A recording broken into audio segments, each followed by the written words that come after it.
আসসালামু আলাইকুম, সবাইকে অবস্থা কেমন আছেন? আজকে আমি যাবো শিলং মাহাতে। অনেকদিন ধরে ভাবতেছি শিলং মাহাতে যাবো। তো আজকে শিলং মাহার উদ্দেশ্যে নিয়ে বাইরেতে বাইরে প্রথমে প্লেট নিয়ে নুন নিয়ে তারপর আমাদের গাছের মরিচ নিয়ে বাইরে হয়ে গেলাম। পরে চলে আসলাম, দেখলাম যে আমাদের এখান দিয়ে রাস্তারও কাজ চলছে। তা আপনাদের এক ভিডিওতে দেখাইছি রাস্তার কাজ চলতেছে। তা আমি চলে আসলাম বাগানে, আমাদের বাগানে একটা গাছ আছে। ওখানে আইসে আমি শুরু করে দিলাম পাড়া, গাছ দুইটা আমি পাড়া শুরু করে দিলাম।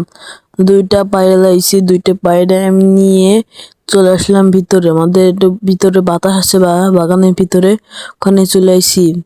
আইসে দেখি অনেক বাতাস। পরে আইসে আমি চুলা শুরু করে দিলাম। চুলা চুলতেছি, অনেকে এটা চলতে অনেকে কষ্ট হয়ে যাওয়া, অনেকে শক্ত একটা জিনিস ছিল, আমি অনেকে শক্ত, এটা ওর ভালোই, অনেকে মজাদার খাইতেও।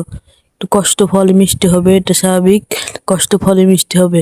আমি কাটি কাটি এটা কাইটে লাইছি, আমি আডানে কাটা শুরু করে দিলাম। উঠাতে এটা আরো কষ্ট বেশি বানছে।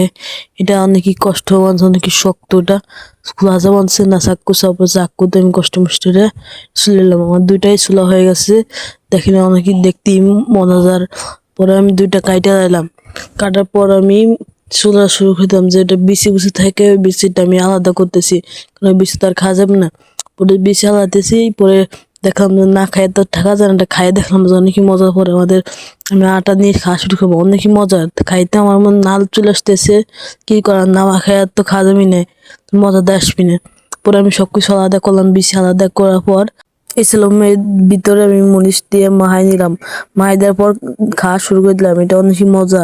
এরকম আপনারা সুন্দর ভিডিও দেখতে চাইলে লাইক, কমেন্ট, ফলো দিয়ে সবার সাথে থাকবেন। সবাই ভালো থাকবেন। আসসালামু আলাইকুম।